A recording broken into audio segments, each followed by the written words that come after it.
Hello everyone. तो बेटा हम पढ़ रहे हैं बायोटेक्नोलॉजी प्रिंसिपल्स एंड प्रोसेसेस और इस वीडियो में हम पढ़ने वाले हैं पॉलीमरेज चेन रिएक्शन के बारे में। तो पॉलीमरेज चेन रिएक्शन बेटा एक टेक्निक है जिसमें हम स्मॉल अमाउंट ऑफ डीएनए को एम्प्लीफाई करते हैं, यानी उसकी बहुत सारी copies, billions of copies generate करते हैं। इस टेक्निक को कैरी म्यूलिस ने डेवलप किया था और ये टेक्निक बेस्ड है डीएनए रेप्लिकेशन के प्रिंसिपल के ऊपर। ठीक है, इस टेक्निक में हम थर्मोसाइक्लर में, जो कि एक मशीन है, इसमें कुछ स्टेप्स को बार बार रिपीट करके साइक्लिक प्रोसेस में डीएनए की बहुत सारी कॉपीज जनरेट करते हैं। ठीक है, so what is polymerase chain reaction, that is PCR.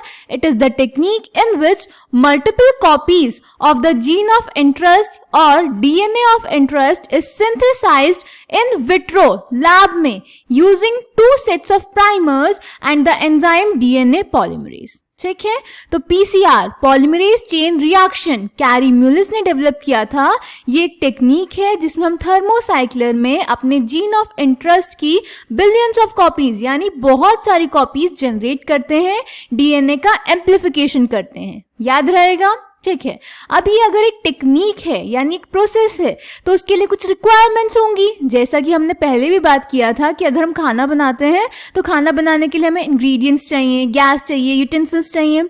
तो वैसे ही इस टेक्निक के लिए भी हमारी कुछ रिक्वायरमेंट्स हैं। तो रिक्वायरमेंट्स क्या है? थर्मोसाइक्लर, जिसके अंदर ये सारे रिएक्शंस होंगे। ठीक है, then heat stable DNA polymerase. तो बेटा पीसीआर पॉलीमरेज चेन रिएक्शन में हम जो रिएक्शंस करवाते हैं वो हाई टेम्परेचर पे 94 degree Celsius, 72 to 78 degree Celsius इन टेम्परेचर्स पे करवाते हैं।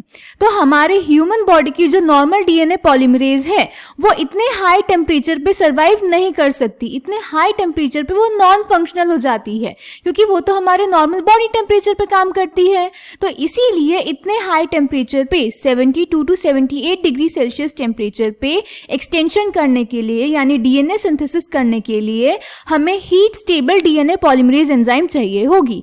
मैं उम्मीद कर रही हूं कि डीएनए पॉलीमरेज एंजाइम आप सबको पता होगा क्या होती है। डीएनए पॉलीमरेज एंजाइम वो एंजाइम होती है जो डीएनए का सिंथेसिस करती है।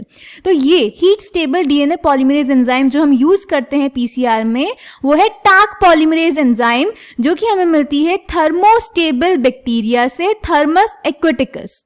क्लियर है? So heat stable DNA polymerase Taq polymerase isolated from a bacterium Thermus aquaticus. इस बैक्टीरिया का नाम आपको याद होना चाहिए। ठीक है, क्यों चाहिए होती है? Because PCR involves synthesis of DNA at high temperature, that is 72 to 78 degree Celsius, at which normal human DNA polymerase is non functional. याद रहेगा? ठीक है, the next requirement is primers. Primers भी आपको पता होने चाहिए क्या होते हैं।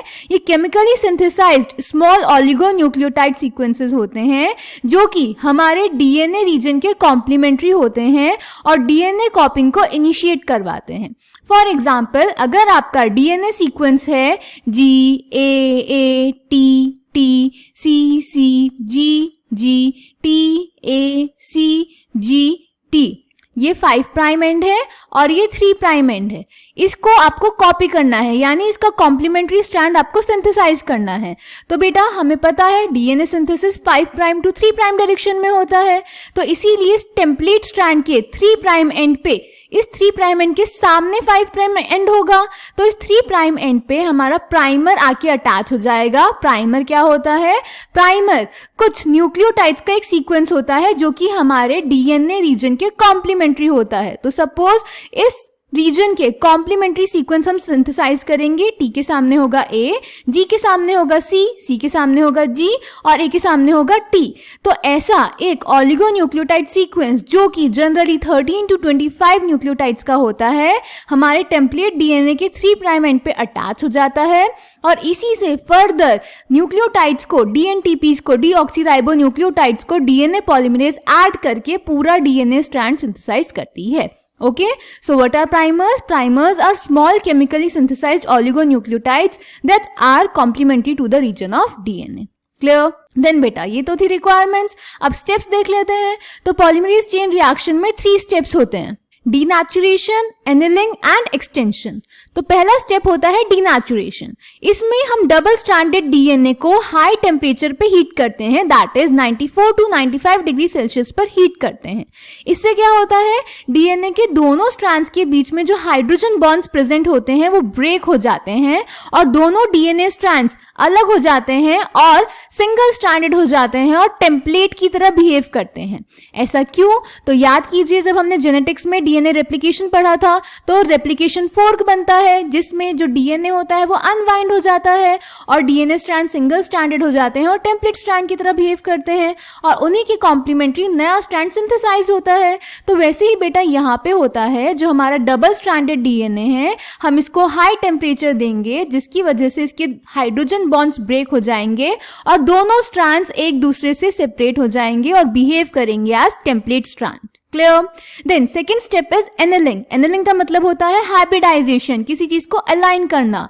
तो इस स्टेप में हम 50 to 55 डिग्री सेल्सियस पे प्राइमर्स को अलाइन करेंगे उनके रिप्रेजेंटेटिव टेम्पलेट स्ट्रैंड पे एट देयर कॉम्प्लीमेंट्री साइड्स। ठीक है, अब ये टेम्परेचर 50 to 55 डिग्री सेल्सियस बहुत ज्यादा वेरी कर रहा है, तो ये डिपेंड करता है प्राइमर के ऊपर बेटा। ठीक है, तो यहाँ पर हम क्या करेंगे, दोनों ही डीएनए स्ट्रैंड्स के 3 प्राइम एंड पे, क्योंकि DNA synthesis 5 prime to 3 prime direction में होता है, तो दोनों ही टेम्पलेट स्ट्रैंड के 3 प्राइम एंड पे हम प्राइमर्स को अलाइन कर देंगे, अनील कर देंगे। अनील का मतलब होता है अलाइन कर देना। ठीक है, उसके बाद थर्ड स्टेप होता है एक्सटेंशन। तो इस स्टेप में 72 डिग्री सेल्सियस पे अराउंड हमारी हीट स्टेबल डीएनए पॉलीमरेज यानी कि टाक पॉलीमरेज, जो कि हमने बैक्टीरियम थर्मस एक्विटिकस से आइसोलेट की है, वो डीऑक्सीराइबोन्यूक्लियोटाइड्स को ऐड करेगी प्राइमर में और नया डीएनए स्ट्रैंड सिंथेसाइज करेगी। ठीक है, सो थर्ड स्टेप में क्या हो रहा है, एक्सटेंशन एट 72 डिग्री सेल्सियस, जिसमें डीएनए पॉलीमरेज यानी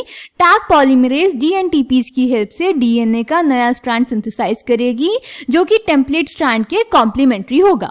इन तीनों स्टेप्स को हम थर्मोसाइक्लर में बार बार रिपीट करेंगे और हमारे पास इस पर्टिकुलर डीएनए स्ट्रैंड की बहुत सारी कॉपीज आ जाएंगी, जो डिपेंड करेगा कि हमने कितनी साइकिल्स रिपीट करी हैं। एक साइकिल के बाद नंबर ऑफ डीएनए डबल हो जाते हैं, तो कितने नए डीएनए सिंथेसाइज होंगे इसको हम कैलकुलेट कर सकते हैं by the formula 2n, where n is equals to the number of cycles. इतनी डीएनए की कॉपीज हमारे पास बन जाएंगी। ठीक है, तो यह है पॉलीमरेज चेन रिएक्शन। अब इसको एनसीईआरटी से पढ़ लेते हैं। So PCR stands for polymerase chain reaction. In this reaction multiple copies of the gene of interest, that is DNA of interest, is synthesized in vitro lab में using 2 sets of primers. Primers क्या होते हैं? Small chemically synthesized oligonucleotides that are complementary to the regions of DNA and the enzyme DNA polymerase. The enzyme extends the primers using the nucleotides provided in the reaction and the genomic DNA as template. If the process of replication of DNA is repeated many times, the segment of DNA can be amplified to approximately billion times, that is 1 billion copies are made.